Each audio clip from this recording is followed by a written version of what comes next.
আজ আমরা বিশেষ দিন গদাধর পণ্ডিত, তার আজ তিরোভাব তিথি। তিনি এখানে সেবা করতেন কার? এই গোপীনাথের। তো মহাপ্রভু একদিন গদাধর পণ্ডিত আদি ভক্তদেরকে নিয়ে তিনি এখানে এসেছিলেন। টোটা মানে বাগান, উড়িয়া ভাষায় লাগবে না, টোটা মানে বাগান। তো এই বাগানে এসেছিলেন। বাগানে এসে তিনি কি করলেন, হঠাৎ হাত দিয়ে বালি সরাতে আরম্ভ করলেন। বালি সরাতে সরাতে তিনি বলছেন ভক্তদেরকে উদ্দেশ্য করে, গদাধর পণ্ডিত ছিলেন, যে আমি যদি একটা রত্ন পাই তোমরা নেবে কি? এই বলে তিনি যেই বালি সরাচ্ছেন তখন একটা চূড়া দেখা গেল। তারপরে আস্তে আস্তে আরো বালি সরালেন। বালি সরাতে সরাতে সে বিরাট সুন্দর এই মোহন গোপীনাথ প্রকট হয়ে গেলেন। মহাপ্রভু এইখানে গোপীনাথকে পেয়েছেন। আর সেই গোপীনাথ আমরা দর্শন করলাম। সেই থেকে তখন গদাধর পণ্ডিতকে বলেন, তিনি তো রাধারানী, গোপীনাথ কৃষ্ণ, তিনি তো কৃষ্ণ সেবাই করেন। গদাধর পণ্ডিত, যে আমি রত্ন পেলাম, তুমি সেবা নেবে তো? এই বলে সেবা গদাধর পণ্ডিতকে দিলেন।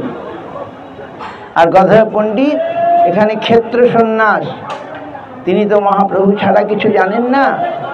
মহাপ্রভু সন্ন্যাস নিয়ে নীলাচলে চলে আসলে তিনিও চলে আসেন। আজকে তার তিরোভাব। তিনি সেই সমুদ্রের তটে নীলাম হদি তটে সদা সবিরাহাক্ষেপানিতং বান্ধবং শ্রীমদ ভাগবতী কথা মধুরয়া সঞ্জীবয়ন ভাতিজ শ্রীমদ ভাগবতং সদা সনশ্রুপায়নৈ পূজয়ন গোস্বামী প্রবর গদাধরা বিগুরু হয়াত মধিকা গতি। গুরু মহারাজ তার দিব্য দর্শনে দেখলেন যে গদাধর পণ্ডিত তিনি এই নীল সমুদ্রের তটে বসে তিনি ভাগবত পাঠ করতেন।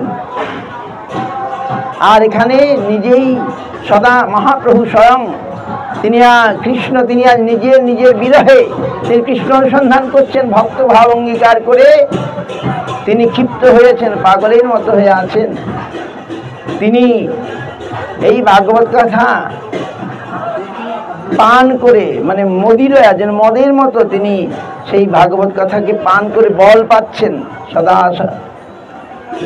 আর গদাধর পণ্ডিত গোস্বামী তিনি পাঠ করছেন, আর তার চোখ দিয়ে নয়ন জল ঝরে পড়ছে। আর সেই ভাগবত যেন, তিনি ভাগবতকে যেন পূজা করছেন, ভাগবতকে তিনি যেন পূজা করছেন তার নয়ন জল দিয়ে। গদাধর পণ্ডিত গোস্বামী এইভাবে এখানে, আর মহাপ্রভু সেই ভাগবত কথা শুনে বল পেতেন, শক্তি পেতেন। তো আমরা সেই টোটা গোপীনাথ, এই মহান স্থান, বাগানের গোপীনাথ, মহাপ্রভুর গোপীনাথ, তিনি আজ সেই গোপীনাথকে পেয়েছেন, প্রকট করেছেন, করে গদাধর পণ্ডিতকে সেই সেবা দান করেছেন। আর কি বলে, সেই সেবা আজও আমরা দেখতে পাচ্ছি। নিত্যানন্দ প্রভু এখানে যখন বাংলা থেকে এসেছিলেন, নিত্যানন্দ প্রভু এখানে গদাধরের জন্যে কাপড় বস্ত্র নিয়ে এসেছিলেন, সুন্দর বস্ত্র আর সুগন্ধি চাল, গোবিন্দভোগ চাল। সেই চাল এখানে এনে তিনি গদাধর পণ্ডিতকে দিলেন।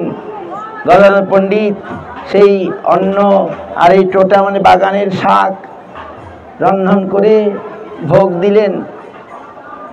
এবারে প্রসাদ বিতরণের সময় মহাপ্রভু এসে উপস্থিত।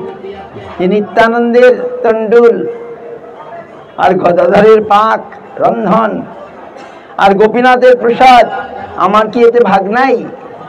তখন তিনি এসে বসলেন, নিত্যানন্দ প্রভু মহাপ্রভু বসলেন, গদাধর পণ্ডিত তাদের পরিবেশন করলেন বাগানের শাক আর তেঁতুল, এই অম্বল, তেঁতুলের পাতার অম্বল এই দিয়ে সেখানে সেই মহাপ্রভুকে সেবা করালেন। এই সেই গোপীনাথ, এই মানে জীবন্ত মানে জ্যান্ত ঠাকুর। পরবর্তীকালে ওই বলদেব প্রভুর বিগ্রহ এখানে এসেছেন বাদিকে, আর ওইদিকে আরো গৌর গদাধর মূর্তি এবং রাধা গোবিন্দজির মূর্তি ওই প্রকোষ্ঠে আছে। মূল ললিতা, বিশাখা, ললিতা আর রাধারানী আর গোপীনাথ আমরা দর্শন করার সুযোগ পেলাম। মানে দর্শন তো আমরা করি না, আমরা তার কাছে আসি, তিনি আমাদের দর্শন করুন। তিনি যদি দর্শন করেন, তিনি যদি তিনি দেখেন আমরা তার কাছে এসছি, এটা জেনেই তিনি আমাদের প্রতি সন্তুষ্ট হবেন, কৃপা করতে পারেন। তো আমরা তাকে প্রণাম করতে এসেছি, তাকে তিনি সন্তুষ্ট হন, তিনি প্রসন্ন হন। এই স্থান অতি প্রাচীন। তো আমাদের মহাপ্রভুর গোপীনাথ এখানে অনেক মানে ভক্তগণের বিশেষ স্থান, প্রাচীন স্থান। এখানে অনেকের সন্ন্যাসাদি হয় এখানে, এই স্থানে। এখানে বিশেষ করে আজকের দিনে গদাধর পণ্ডিত তিরোভাব তিথি, আমরা গদাধর পণ্ডিতকে স্মরণ করছি। গুরু মহারাজ বলছেন, সেই গদাধর পণ্ডিত আমাদের মদিকা গতি, আমার একমাত্র গতিস্বরূপ। তিনি আমাদের কৃপা করুন যে মহাপ্রভু রাধারানী গদাধর রূপে এসেছেন, কিন্তু রাধারানীর যে ভাব সেটা কৃষ্ণ চুরি করে মহাপ্রভু হয়ে গেছেন। গদাধর যেন রিক্ত হস্তে এই কৃষ্ণরূপী মহাপ্রভুর সঙ্গে সঙ্গে ছায়ার মতো আছেন। তিনি মহাপ্রভুকে ছেড়ে কোথাও থাকেন না, তাই মহাপ্রভু সন্ন্যাস নিয়ে চলেছেন, বলেন আমিও তাহলে ক্ষেত্র সন্ন্যাস নিয়ে এখানে থাকবো। এক সময় মহাপ্রভু যখন বৃন্দাবনে যাবেন বলে রেডি হয়েছেন, বৃন্দাবন যাবেন, তখন গদাধর বলছেন আমিও যাবো। মহাপ্রভু না, তুমি কি করে যাবে? তুমি তো ক্ষেত্র সন্ন্যাস নিয়েছো, মানে এই ক্ষেত্র ছেড়ে আর কোথাও যাবে না। কিন্তু না না না, তুমি যেখানে সেটাই আমার ক্ষেত্র, ক্ষেত্র সন্ন্যাস মুখ জোর রসাতলে, আমি তোমার সঙ্গে যাব। এই বলে তিনি চললেন। মহাপ্রভু বারণ করছেন, বলছেন না, এই করতে করতে একবারে কটক পর্যন্ত চলে গেছেন। মহাপ্রভুর সঙ্গে যাবেন, মহাপ্রভু ছাড়া তিনি থাকতে পারেন না।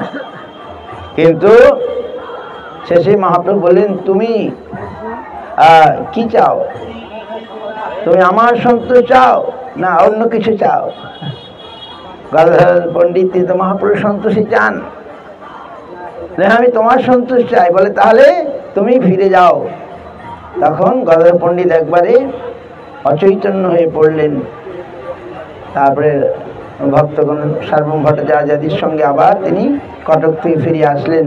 তার এই যে প্রেম, গৌরশক্তি গদাধর, আমরা শুনেছি তিনি গৌরাঙ্গের শক্তি স্বরূপিণী। তিনি তার রূপটা পাল্টেছে, কিন্তু তিনি রিক্ত হতে তার ত্যাগ স্বীকার করেছেন।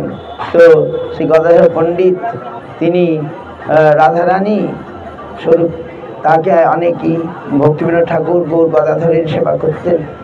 অনুরাগ মার্গে, বিধি মার্গে গৌর নিত্যানন্দ, রাগ মার্গে গদাধর পণ্ডিত আর গৌর। তো এই সমস্ত ভজনের কথা আমরা সকলে হয়তো বুঝতে পারবো না, কিন্তু এই সেই স্থান আজও আমাদের জন্য আছেন।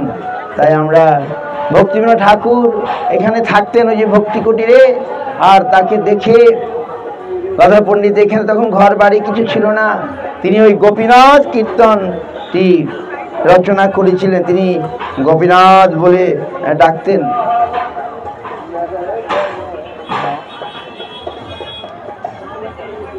গোপীনাথ জয় জয়, গোপীনাথ জয়, গোপীনাথ জয়।